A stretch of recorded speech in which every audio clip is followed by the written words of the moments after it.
Stock Exchange, India's new stock exchange, presents Your Stocks. Before I discuss the situation in Congress, let me say a few things about two important opportunities in our foreign policy. Just now, I spoke on the phone with President Rouhani of the Islamic Republic of Iran. The two of us discussed our ongoing efforts to reach an agreement over Iran's nuclear program. I reiterated to President Rouhani what I said in New York. While there will surely be important obstacles to moving forward, and success is by no means guaranteed, I believe we can reach a comprehensive solution. I've directed Secretary Kerry to continue pursuing this diplomatic effort with the Iranian government. We had constructive discussions yesterday in New York with our partners, the European Union, the United Kingdom, France, Germany, Russia, and China, together with the Iranian foreign minister. Going forward, President Rouhani and I have directed our teams to continue working expeditiously in cooperation with the P5+1 to pursue an agreement. And throughout this process, we'll stay in close touch with our friends and allies in the region, including Israel. Now, we're mindful of all the challenges ahead. The very fact that this was the first communications between an American and Iranian president since 1979 underscores the deep mistrust between our countries, but it also indicates the prospect of moving beyond that difficult history. I do believe that there is a basis for a resolution.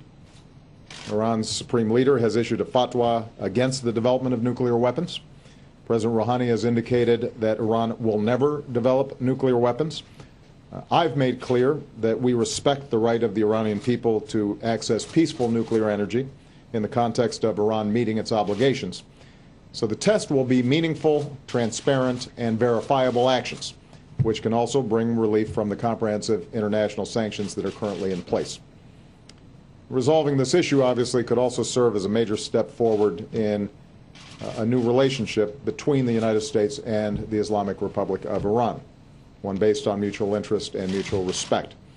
It would also help facilitate a better relationship between Iran and the international community, as well as others in the region, one that would help the Iranian people fulfill their extraordinary potential, but also help us address other concerns that could bring greater peace and stability in the Middle East. A path to a meaningful agreement will be difficult, and at this point both sides have significant concerns that will have to be overcome. But I believe we've got a responsibility to pursue diplomacy, and that we have a unique opportunity to make progress with the new leadership in Tehran. I also communicated to President Rouhani my deep respect for the Iranian people. Now, as I said before, this comes on the same day that we can accomplish a major diplomatic breakthrough on Syria, as the United Nations Security Council will vote on a resolution that would require the Assad regime to put its chemical weapons under international control so they can ultimately be destroyed. This binding resolution will ensure that the Assad regime must keep its commitments or face consequences. We'll have to be vigilant about following through, but this could be a significant victory for the international community and demonstrate how strong diplomacy can allow us to secure our country and pursue a better world. Now, America's security and leadership don't just depend on our military strength or our alliances or our diplomacy. First and foremost, America's strength depends on a strong economy, where our middle class is growing and everyone who works hard has a chance to get ahead. So let me say a few words about the situation that's developed over the past few weeks on Capitol Hill. Here at home, the United States Congress has two pressing responsibilities: pass a budget on time and pay our bills on time. If Congress chooses not to pass a budget by Monday, the end of the fiscal year, they will shut down the government along with many vital services that the American people depend on. The good news is, within the past couple of hours, the United States Senate, Democrats and Republicans, acted responsibly by voting to keep our government open and delivering the services the American people expect. Now it's up to the Republicans in the House of Representatives to do the same. I say that because obviously Democrats have a great interest in making sure that these vital services continue to help the American people. So far, the Republicans in the House of Representatives have refused to move forward. And here's the thing. Unlike the last time they threatened this course of action, this debate isn't really about deficits. In fact, our deficits are falling at the fastest pace that they have in 60 years. By the end of this year, we will have cut our deficits by more than half since I took office. So that's not what this is about. And in fact, if you've been following the discussion, the Republicans in the House don't even make a pretense that that's what this is about. Instead, the House Republicans are so concerned with appeasing the Tea Party that they've threatened a government shutdown or worse unless I gut or repeal the Affordable Care Act. I said this yesterday, let me repeat it. That's not going to happen. More than 100 million Americans currently already have new benefits and protections under the law. On Tuesday, about 40 million more Americans will be able to finally buy quality, affordable health care, just like anybody else. Those marketplaces will be open for business on Tuesday, no matter what, even if there's a government shutdown. That's a done deal. As I've said before, if Republicans have specific ideas on how to genuinely improve the law, rather than gut it, rather than delay it, rather than repeal it, I'm happy to work with them on that through the normal democratic processes. But that will not happen under the threat of a shutdown. So over the next 3 days, House Republicans will have to decide whether to join the Senate and keep the government open or shut it down because they can't get their way on an issue that has nothing to do with the deficit. I realize that a lot of what's taking place right now is political grandstanding, but this grandstanding has real effects on real people. If the government shuts down on Tuesday, military personnel, including those risking their lives overseas for us right now, will not get paid on time. Federal loans for rural communities, small business owners, families buying a home will be frozen. I'm already starting to get letters from people worried that this will have an impact on them directly.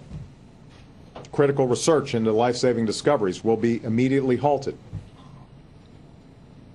The federal government has a large role across the country and touches the lives of millions of people, and those people will be harmed. And even the threat of a shutdown already is probably having a dampening effect on our economy. We saw that the last time these kinds of shenanigans were happening up on Capitol Hill. So to any Republican in Congress who's currently watching, I'd encourage you to think about who you're hurting. There are probably young people in your office right now who came to work for you without much pay because they believed that public service was noble. You're preparing to send them home without a paycheck. You've got families with kids back in your districts who serve their country in the federal government. And now they might have to plan how they're going to get by if you shut the government down. Past shutdowns have disrupted the economy, and this shutdown would as well. It would throw a wrench into the gears of our economy at a time when those gears have gained some traction. And that's why many Republican senators and many Republican governors have urged Republicans to knock it off, pass a budget, and move on. Let's get this done. This brings me to Congress's second responsibility. Once they vote to keep the government open, they also have to vote within the next couple of weeks to allow the Treasury to pay the bills for the money that Congress has already spent. I want to repeat, raising the debt ceiling is simply authorizing the Treasury to pay for what Congress has already authorized. Failure to meet this responsibility would be far more dangerous than a government shutdown. It would effectively be an economic shutdown with impacts not just here, but around the world. We don't fully understand what might happen, the dangers involved, because no Congress has ever actually threatened default. But we know it would have a profound destabilizing effect on the entire economy. on the world economy, because America is the bedrock of world investment. The dollar is the reserve currency. The debt that is issued by the Treasury is the foundation for our capital markets. That's why you don't fool with it. Now, some Republicans have suggested that unless I agree to an even longer list of demands, not just gutting the health care law, but cutting taxes for millionaires, or rolling back rules on big banks and polluters, or other pet projects that they'd like to see, and they've been trying to get past over the last couple of years, that they would push the button, throw America into default for the first time in history, and risk throwing us back into a recession. Now, I am willing to work with anybody who wants to have a serious conversation about our fiscal future. I've demonstrated that by putting forward serious reforms to tax and entitlement programs that would bring down our long-term deficits. I have said in the past, and I will continue to say, that I'm willing to make a whole bunch of tough decisions, ones that may not be entirely welcomed by my own party. But we're not going to do this under the threat of blowing up the entire economy. I will not negotiate over Congress's responsibility to pay the bills that have already been racked up. Voting for the Treasury to pay America's bills is not a concession to me. That's not doing me a favor. That's simply carrying out the solemn responsibilities that come with holding office up there. I don't know how I can be more clear about this. Nobody gets to threaten the full faith and credit of the United States just to extract political concessions. No one gets to hurt our economy and millions of innocent people just because there are a couple of laws that you do not like. It has not been done in the past. We're not going to start doing it now. I'm not going to start setting a precedent, not just for me, but for future presidents, where one chamber in Congress can basically say each time there needs to be a vote to make sure Treasury pays its bills, we're not going to sign it unless our particular hobby horse gets advanced.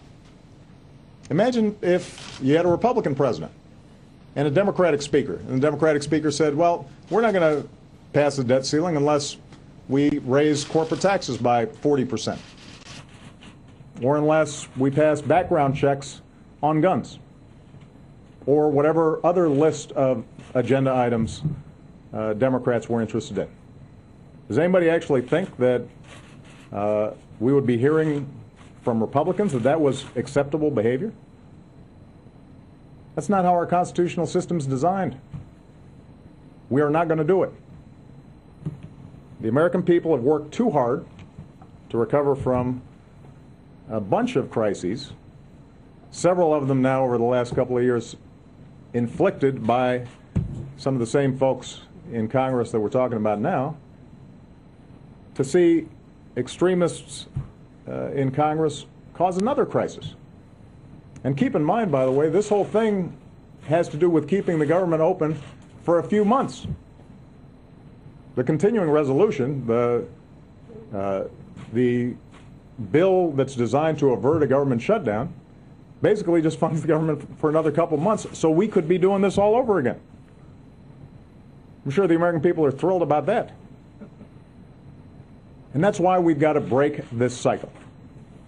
My message to Congress is this: do not shut down the government, do not shut down the economy, pass a budget on time, pay our bills on time. Refocus on the everyday concerns of the American people. There will be differences between Democrats and Republicans. We can have all kinds of conversations about how to resolve those differences. There'll be areas where we can work together. There'll be areas where we disagree. But do not threaten to burn the house down simply because you haven't gotten 100% of your way. That's not how our democracy is supposed to work.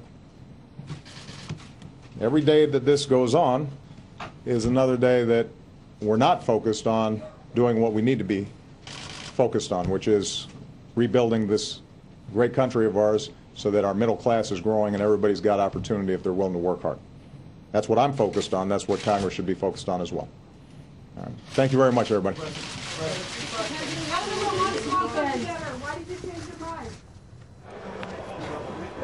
All right, the president making a speech, a lot of things in that speech, saying that he spoke to the president of Iran. First conversation between American and Iranian presidents in more than 30 years, as a deal with Iran is possible on their nuclear capabilities. Then he went into domestic issues, Scott, and was very clear to Congress, a message to Congress, urging lawmakers to raise that debt ceiling. Do not shut the government down. Do not shut the government down. Do not shut down the economy. Nobody gets to threaten the full faith and credit of the U.S. to score political points. This, the president, of course, speaking as the government shutdown is looming. But the bigger issue that's also looming is the debt ceiling, and the president making those comments and really reiterating the point that he's made throughout, saying that he will not negotiate with Republicans over that. He said the U.S. default, even the threat of a default, it will impact the global economy as well as domestic economy. And he said the threat of a shutdown is probably already having a negative impact, dampening impact on the U.S. economy. There's a lot of work to do this weekend as they try and figure out a way to keep the government open. Today, Democrats or the Senate passed a measure that will keep the government funded through the middle of November. Now it really goes to the House, and that's where the tough work is ahead. The president saying it is up to the House to vote, and there will be, I'm sure, negotiations going on throughout the weekend to try and keep the government from shutting down on October 1st, which, of course, is Monday. Right, Monday, and you know, he made clear some of the bills that go out that will be impacted, everything from drugs in development to military pay, Social Security checks. I mean, obviously, this is going to have pretty deep impact. It's an impact, certainly, that we've seen on Wall Street over the last several days, really ever since last week, Maria. After the Fed came out, said they weren't tapering, the stock market rallied. It has been down almost every day since, as this issue has loomed, this pending government shutdown. The market certainly has been uneasy about it. Market participants that I know you've spoken to, I've spoken to, and that have come on this network have cited it as an everyday episode of concern. It's another uncertainty. I'm surprised that the market closes off of the lows today, Scott. We will certainly see. Rings right there. Maria picks up the conversation. Much more on the president's conversation. Have a great weekend.